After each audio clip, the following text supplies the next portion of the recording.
Okay, so we just put out our budget proposal. The contrast between the Democratic budget proposal and the Republican proposal is glaring.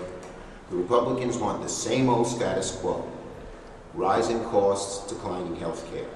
Democrats want to meet people's needs by improving health care and lowering costs in health care and many other places. And Donald Trump continues to push for a shutdown by not negotiating with us.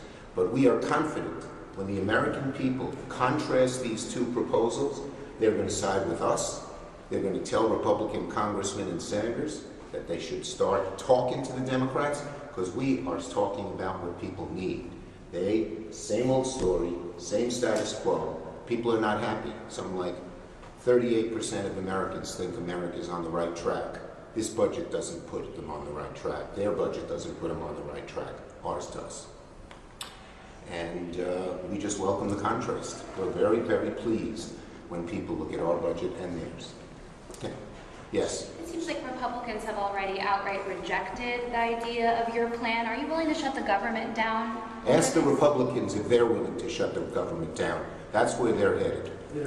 Senator, the amount of money for member security is much higher on your bill than it is for Republicans' bill. Why is it that different? The Senate believes we have to make our senators, Democrat, Republican, everybody secure, and we put up a strong proposal to do that. We'll see what the House does. Senator, how much of the Medicaid funding would your bill restore?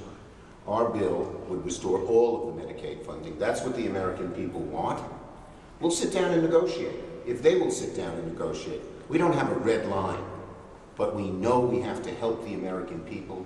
We know that our bill does. We know the American people will reject the status quo embodied in the Republican bill. If they just give you a commitment to work on some of these issues, like an extension of subsidies, would that be enough for you all to vote for? Well, look, we have 2 weeks. CR? They should sit down and talk to us, and we maybe can get a good proposal. Let's see.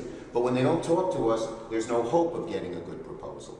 And that makes no sense. And again, when Donald Trump says, don't negotiate with Democrats, because he doesn't know what the Senate is like, or he doesn't know how to count. Because without Democrats, they're going to end up shutting down the government. Last one. How much does the permanent extension of Obamacare subsidies cost? Isn't this hundreds of billions of dollars? Look, it's a very important thing for people.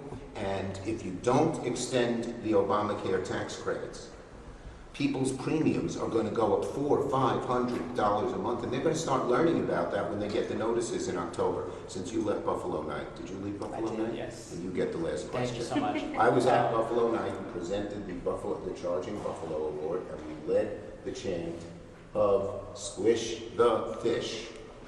Got it. Thank you. Got it. So Leader Thune has been very public about inviting you to his office, saying to give you a call. You can give him a call. Give me a Have break. you done that? For 2 months, Leader Jeffries and I have asked them to come negotiate. He is the leader. He has not asked us to negotiate at all. And why? We didn't know. Why wouldn't they sit down? And then it became clear, because Donald Trump told them not to.